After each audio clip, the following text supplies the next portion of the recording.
Somebody just asked me in an email recently, isn't this quest for the magical and miraculous and synchronistic in your life a diversion?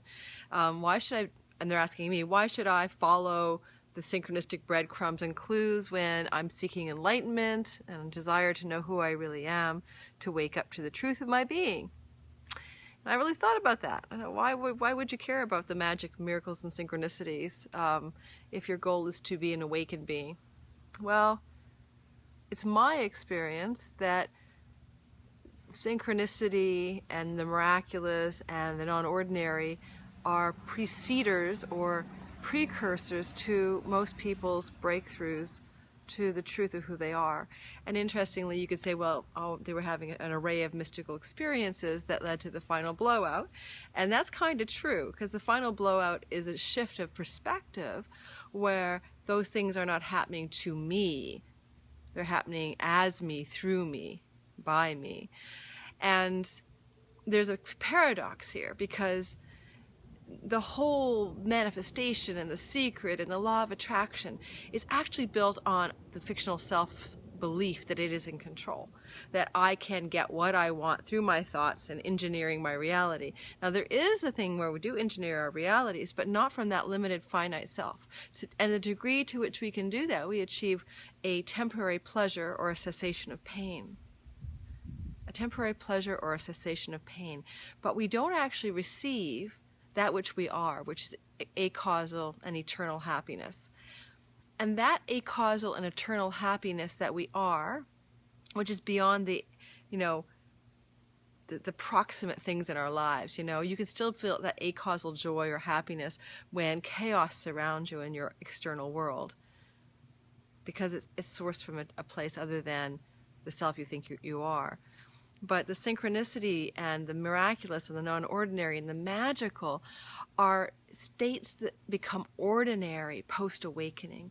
And the paradox is, the less self we have, like this less sense of finite self we have, the more the magical, miraculous, and non-ordinary show up.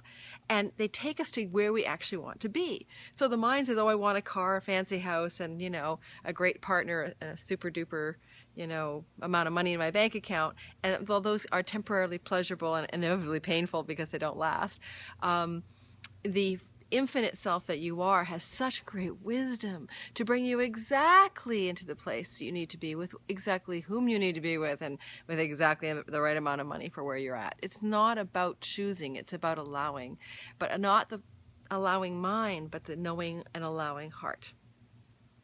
So, the question that was asked to me, why would I care about teaching about synchronicity and miracles and the miraculous when I'm the awakened dreamer focus point of, telling people about an enlightenment story of my life? And that's just the beginning, I'm telling you.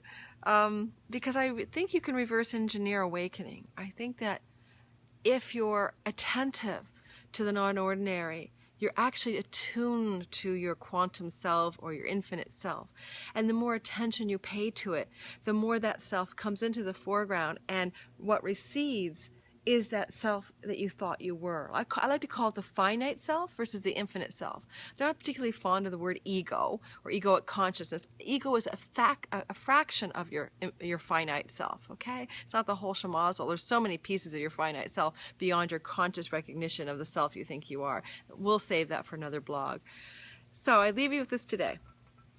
The idea that you're paying attention to the miracles, magicals, and synchronicities around you, which is a positive feedback loop, it causes them to increase, is putting you in a magnetic attraction factor towards your own self, capital S. It's allowing you to get closer proximity, intimacy with that self, until one day, boom, that self is you. And that's really, really cool. That's a whole game changer. All right, I leave you with that, and thanks for listening. I'm in my backyard right now. It's a beautiful day in Vancouver, Canada. I have my old swimming pool that I show you sometimes. I'll show you the whole array of my world. Swimming toys, the alien floaty toy swan thing. I think it's possessed by a consciousness, which is why it's out of the water. Time out. And my kind of messy backyard is kind of overgrown. Anyway, that's where I live. Thank you so much again for tuning in, and I'll see you next week.